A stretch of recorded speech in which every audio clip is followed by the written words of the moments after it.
Vous êtes témoin d'un événement où vous avez des informations d'intérêt national. Vous pouvez filmer et envoyer par email à infosunugal@gmail.com ou contacter le 78 140 56 56 disponible sur WhatsApp. moo xam da nga fekkee xew-xew moo xam da nga am information boo xam ne da nga bëgg ñëpp jot ci ni ngay def yomb na yónnee ñu ko sunu adresse mail bii di infosunugal@gmail.com wala nga wooñu su numéro 78 140 56 56 mbaa nga yónnee ñu ko WhatsApp ci boobilee numéro boo ko defee àddina bi yëpp dinañ ci jot Sunugal 24 yéen nañ fi nekkal. xam ne ne yàlla daa bind te yemalewul am na ñu matal am ñu matlewul waaye ba mottali amee ba léegi kenn sonnatul buur kattan di produit 100% naturel sans effet secondaire ñu defare ko li nga xamante ni moo di petit cola bisaab ak jinjeer ñoo ngi jàppale leen ci seen wàllu kattan ak seen wàllu wërgu-yaram bu nekk jar na fi nguur ak keng ba ci kikirikiij waaye bii mooy seen buur di buur kattan ballonnement moo ci mën constipation faiblesse sexuelle diabète sinusite éjaculation précoce di joxe appétit sexuel teg ci itam day raxas sa biir ba mu set wecc wooteel gaaw ci 77 413 59 24 77 413 59 24 xar yëpp xar lañ waaye laadum da ciy gën te bu ñu nee góor ngóoraa tax. mbokki internet yi seetaan Sunugal 24 ñu ngi leen di nuyu bu baax a baax di am contenté comme ni ñu koy defee saa su nekk di teew fii di waxtaanee actualité rawatina les faits divers Moustapha Mbaye la ci àndal maa ngi lay nuyu bu baax Moustapha di la bàyyi nga nuyoo ak mbokki internet yi. maa ngi lay fay Cheikh Mahfous di nuyu képp koo xamante ne rek baaxoo nga di ànd ak ñun.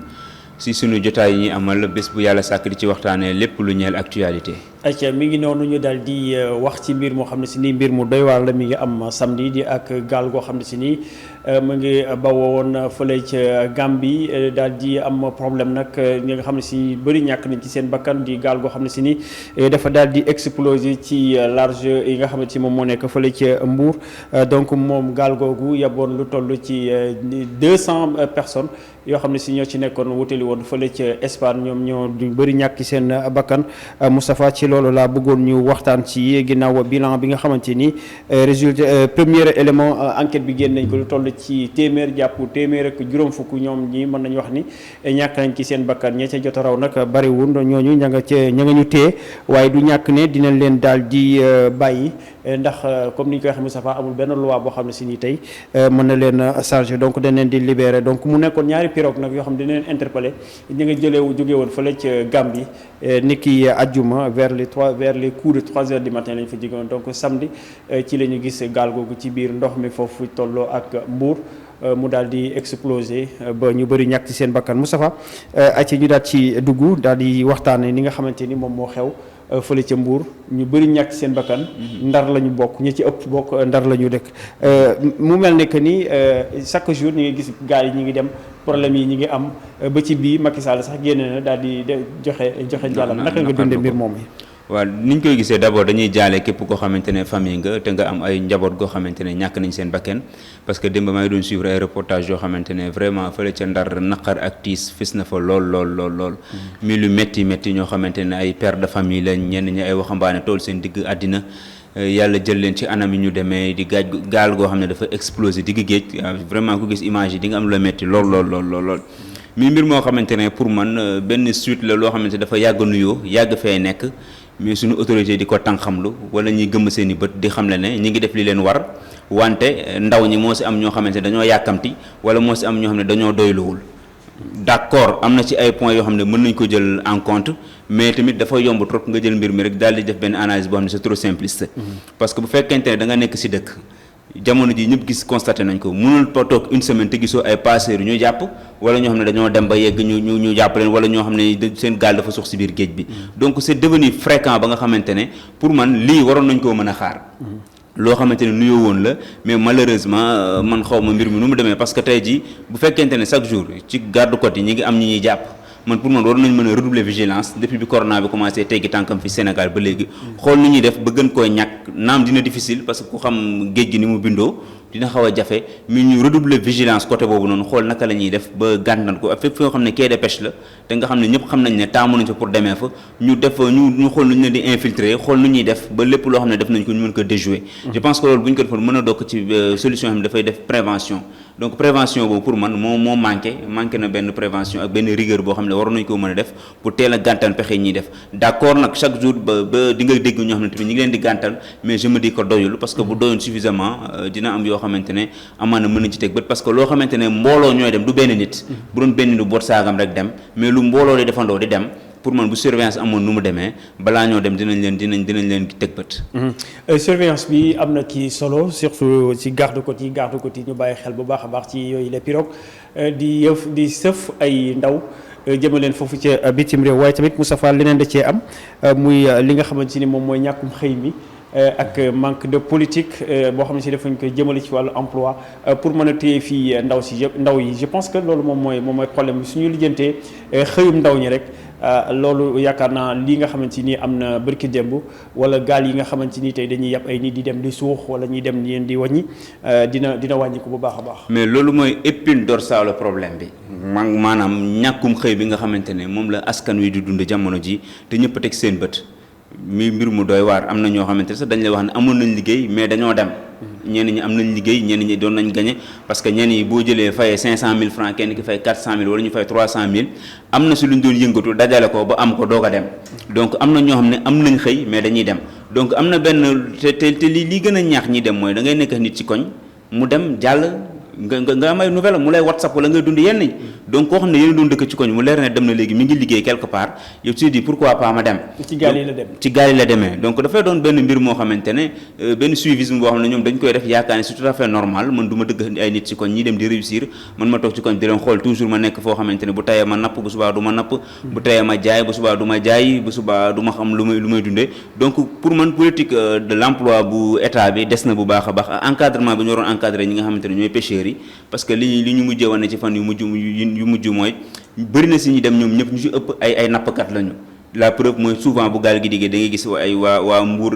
lañ lay wax wala waa Saint-Louis wala waa Yaraax wala waa Kayar donc souvent dañ lay wax ñoom nga xam ne dañoo miin géej ñoom ñoo dem ni ci ëpp donc ñooñu war nañu mën a xool ba pour man communication ñu gën ko accès si ñoom parce que ñooñu bu fekkente ne ñoom ñooy base bi ñoom ñooy dawal ñoom ñoo am ay capitaine ñoom ñoo am ñu yóbbu ñoom ñooy waajal gaal bi pour man communication boo ko jëlee nga généraliser ko rek ne jeune bi yëpp la jeunesse yi am na ñoo xam ne yëguñ sax gaal fu muy départ xamuñu sax nu gaal gi départ di mel am na ñoo xam ne suba ba ngoon bu leen impliqué woon ci xeex bi mën nañ laa wax gaal bu départ ci gox bi kañ lay départ ak kan moo koy dawal ak kan moo yóbbu nit ñi donc je pense que il faut que ñu jéem a xool naka la ñuy gën a mën a def ba dugg ci biir population boobu nga xamante ne ñoom dañoo gëm ne tant que demuñu duñu tekki ñu fexe ba waxtaan ak ñoom fexe ba communiquer ak ñoom fexe ba tamit assister leen parce que bu fekkente ne ñoom dañuy nekk di kette loo xamante ne mooy mieux-être boo xam ne dañ ko soxla bitim réew yow fii ñu nekk ni naam jamono ji métti na corona ngi fi mais tamit fexeel ba astuut ñoom bu ñu sentir ne dañ leen a ber wala dañ leen a beddi. en tout cas nekk na lu doy war Moustapha juróom ñi nga xamante ni tey jii ñoom ñoo convoyeurs yi ñoom ñoo responsabilité gaal yi ñoo doon organiser yooyu les voyages donc teg nañ leen loxo donc xam naa du ñàkk ne yoon dina def ci ñoom li ci war waaye en tout cas li xew fële ca Mbour moom doy na waar bu baax a baax donc comme ni nga ko waxee Saint-Louis tamit ñoom ñàkk nañ ci ñu bëri ginnaaw bi ñu xamalee que ni ñu ëpp ci ñoom foofu ca Ndar Géej la ñu dëkkee ma fàttali ne que gaal yi ñaari gaal la woon ñu nga déparé woon fële ca Gambie donc ñu yeboon lu toll ci 300 personnes donc gaal gi nga xamante ni moom moo tàkk mi ngi defoon lu toll ci ñeent fukki nit donc enquête yi nga xamante ni jot nañ ko def donc lu toll ci téeméer jàpp téeméer ak juróom fukk ñoom ñoo ci ñàkk seen bakkan donc ñi nga xam ne si ñoo ci mucc daanaka bariwul li ñu gis ci ay corps tamit 20 kese la donc image yooyu dafa metti te mën nañu wax ni naufrage la boo xam ne si ni xam nga ba tax na kii di président de la république génn na massawu ñi nga xamante ni moom mooy sénégalais massawu seen famille ñi nga xamante ni ñàkk nañ ci seen bakkan donc joxe na li nga xamante ni moom mooy jaalu réew mi ñoo ñi nga xamante ni tey ñoom ñoo ñàkk seen bakkan mais loolu doyul jaal rek waroon nañ ko mën a xaar mu déglu mu waxaat leneen maanaam mu sensibiliser waat nit ñi mais dafa jàll rek daal di bëggul sax jàll ci affaire bu ku gis message am ni ma ko liiree waxul sax ni gaal gi dafa doon dem Espagne wala affaire yooyu dafa ne gaal gu tàkk ci biir géej gi rek message boobu noonu doy na waar. waaw bi ma jàngatee message du président bi xam nga ban image laa ci gis koo xamante ne dafa am jàngoro nga bëgg koo faj ba pare ragal jàngoro war a ragal koo tudd waxul ne gaal gi fii la jëmoon wala déggoo ci immigration clandestine déggoo ci dara déggoo ci Barça déggoo ci problème mu jeunes yoo xamante ne dañoo désœuvré wala dañu am problème mu emploi lépp daf ko jàppee comme benn accident bu am géej gaal bi gaal bi moteur bi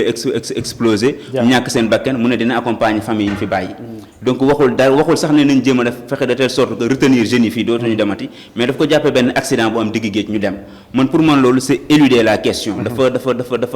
esquiver question bi dafa ko moytu dafa daw question bi te xaaruñu ko foofu gis nga jàngoro parce que seen échec la seen échec la effectivement gis nga jàngoro Mahfouz boo ko bëggee faj da ngay jàkkaarloo moom nga def ko face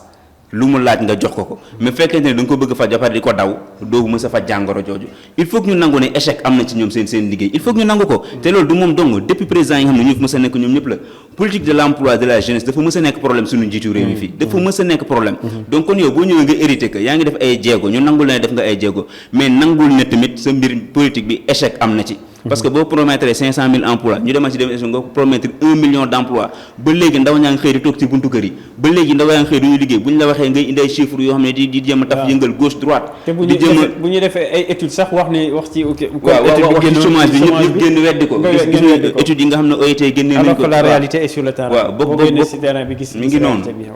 études yi génnee nañ ko wax ñoom ñu weddi ko indi seen i chiffres ñoom tamit donc c'est pour dire que gis nga la réalité elle est têtue da nga koy dàq ba sonn mais day ñëwaat wax ji lenn la mbàllum xëyum ndaw ñi ñoom dañ cee lajj il faut que ñu nangu loolu il faut que ñu nangu ko boo ko nangoo pare na nga jéeg a taxaw nga ne man kat ban jàngoro laay def pour faj ko mais bu fekkente ne da nga taf say bët naxoo kenn sa bopp ngay nax bu subaa jeunesse bi dañuy jëlaat seen gaal yi dem tey ji boo defoon reportage ñëpp bu ko luñ lay wax ñàkkum xëy mee tax ñiy dem ñëpp nag mënuñoo àndandoo waxandoo safaan donc bu loolu amee il faut que ñoom ñu nangu ubbi seen i bët xool yan stratégie dañuy def pour gën koo saafara bokk na ci politique migratoire dëkk bi amu ko Afrique sax daanaka amu ko mais loolu c'est très grave tey jii Union européenne nga xamante ne te bokk na ci xeet yi nga xam ne si ni ñoo ëpp lu ñuy def migration Union européenne ñoom 27 pays lañ 27 dëkk lañ mais def nañ tout ba boole seen ay doole def loo xamante ne tout teg agence Frontex boo xamante ne moo leen dimbale ci xeexu lépp loo xam ne ci côte bi la garde côtière yi ñu gën a aar ñàkk seen territoire yi côté maritime bi yooyu yëpp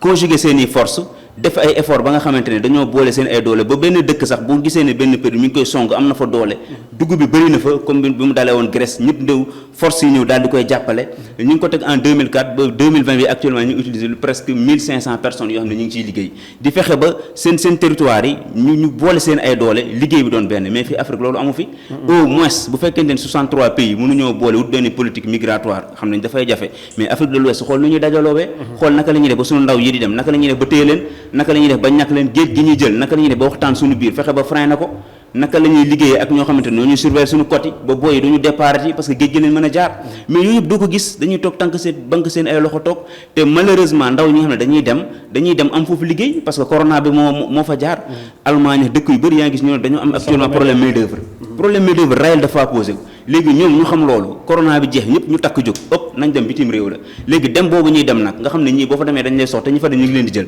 ñoom dañ naan ko jarul ñuy toog fii di xoole donc pour man loolu nguur gi war na see mën dafay effort ñu benn politique migratoire bu bien définie boo xamante ne dinañ xam naka la ñuy def ak ndaw ñi naka la ñuy def ba encadrer leen te loolu duñ ko mën def fekk dëkk yi nga xamante ne ñëpp ñoo fekkee ci dendu Afrique bi ñu boole seen ay doole boole liggéeyandoo demandoo xàcceendoo dóorandoo mais fekk defuñu ko duñ jóg ci ndaw yi saa buñ toll di xëy dem parce que ñi dem duñu ay sénégalais kese di gis koo xamante ne dëkk beneen dëkk la jóge ñoo bokk ci dem waaw Mali parce que xam nga Mali ñoo amuñu géej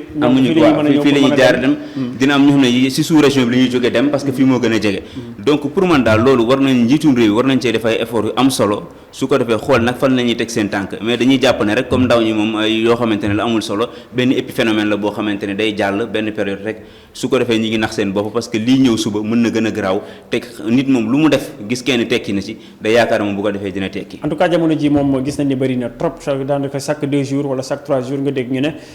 arrêté nañu benn gaal boo xam ne si nii ma nga jëmoon foofu ci Europe te man Moussa Fall dinaa la xamal benn affaire man dama gëm ni gis nga li xew bërki démb muy gaal gi nga xam ne si nii moteur moteur bi dafa explosé ba ñu bëri ñàkk seen bakkan pour man loolu freiné wul wala tiitalul ndaw ñi nga xam ne si ñoom ñooy jël gaal yi tey parce que ñi ngi fi doon gis ay images ñooy nit ñoo xam ne si nii seen gaal dafa këpp ñuy teere ji ci tefes gi nga gis ni tefes da ngay ñu wane benn tefes boo xam ne si daanaka lépp ay nit la muy ay nit ñu ñuul ñu doon dem fële ci Espagne seen gaal yi këpp ñoom ñëpp nga gis ñu tëdd dee ci désert bi nga gis ñu fi wane tamit image yi ñuy wane ñoom ñëpp ñu ciy teg seen bët ba tey jii ñi ngi jël gaal yi di dem donc am na loo xam ne si nii foofu loolu moo koy faj te laaluñu ko muy affaire emploi te tant que lijjantiwul affaire emploi mën nañu xëy di compter ay par milliers ñi nga xam ne si ñooy dee ci géej gi te ba léegi ndaw yi dañuy jël gaal yi di dem. mais la preuve mooy ñi nga xam ne ay rescapé lañ am na koo xam ne man dégg naa tey rajo mu ne bu gaal amaatoon suba moom opportunité day dugg dem. c'est ça te bokk na ci gaal boo xam gaal yi nga xam ne ñoom teg nañ seen bët si gaal bi nga xam ne moo def accident bi. mu ne bu gaal amaatee suba dafay dem donc xam nga kon kooku tey jii du fekkee du caagi ni dafay xaru wala du caagi ni dafay rey boppam wala lenn mais mag lu koy yëngal rek moo ko ëpp doole. te li ko jaral mi dem moom moo ko xam. kenn xamul li ñu naan mag mu nekk moo xam màtti lalam moo ci nekk moom moo xam li muy dund ba jaral ko mu ne bu gaal amaatee mu dem parce que dañuy dem ba yaakaar ne li dund gi ñuy dund bu ñu deewee sax ay martyr lañu mais doo ñoo xam ne dañuy xaru ñoom noonu la ñuy gisee seen bopp yow fekk yow mi nekkee fële yàlla na jàppee ku def suicide da nga naan ñi dañuy xaru non ñoom dañoo jàpp ne ñoom ci yoonu yàlla la ñu rayee seen bopp pourquoi parce que dañoo dem doon daani ji seen doole wala dañoo dem pour génn si ndóol gi ñu nekkee ngir teral seen waay juree ko ñoom gis-gis boobu la ñuy am mi ngi mel ni ki nga xamante ne tey ji dafa langoo ay ndell taal boppam moom gis-gisam moom day yaakaar moom bu deewee rek mi ngi àjjana moom gis-gis boobu la am waaw moom gis-gis boobu la ci am bokkul ak ki nga xamante ne dafa yaakaar su defee ndell rek ay boppam dafa xaru kooku kële mbégte bi mu ci am pour dem defi jëkk du bokk kële nga xam ne li mu ci motivation yi du ñu benn te motivation yi parfois mooy expliquer yenn comportement yi donc ce qui veut dire que tey jii kooko dem ne su gisaatoon gaal day dem mooy wane ne mbir mi du loo xamante ne dañ koy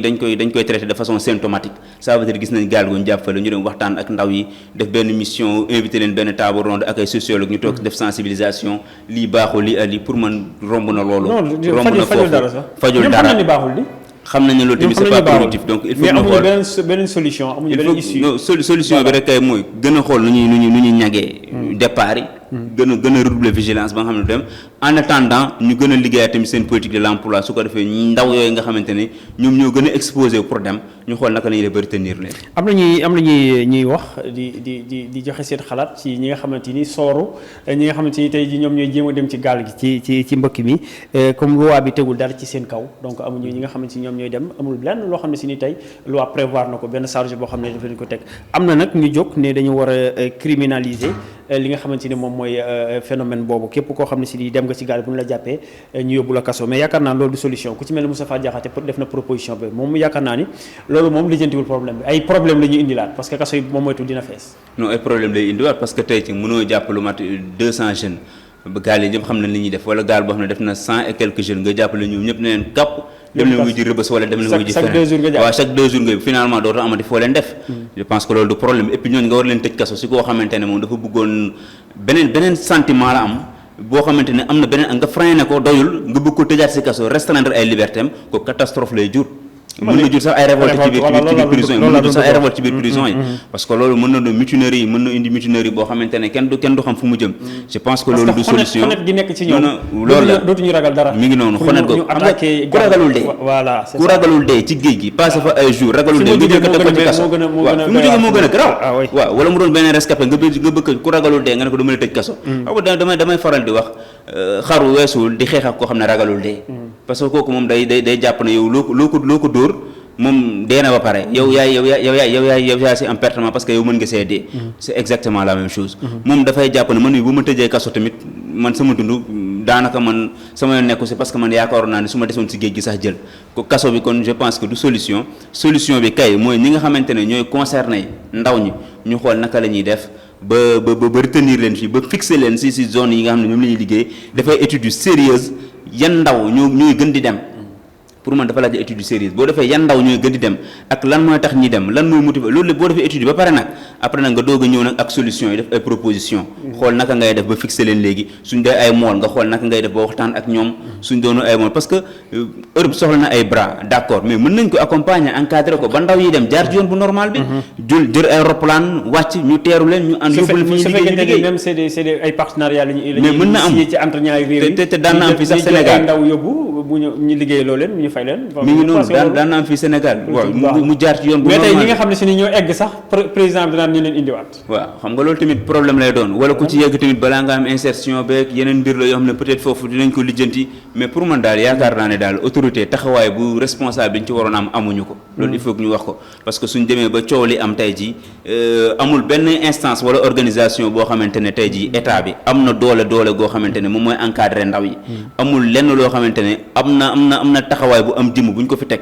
pour volonté boobu ne dafay lutter contre l'immigration clandestine gisuñu ko fi parce que tey pour man phénomène bi toll na foo xamante ne mérité woon nañ benn agence boo xamante ne sax au moins dañ fay teg ñoo xam ne seen xam-xam màcc na ci côté yooyu ñu teg fa ay politique def fa ay mbir yoo xam ne dañ fexe ba téye ndaw yi mais tey ji malheureusement amu fi côté comme ni nga waxee léegi vide juridique bi côté institutionnel tamit noonu la fi manqué pour man benn mal la boo xam ne mi ngi fi il faut que ñu jël ko au sérieux xool naka la ñuy def ba nit ñoo xam ne min nañ loolu naka la ñuy def ba ñu teg benn politique migratoire boo xam ne dina leen dimbali.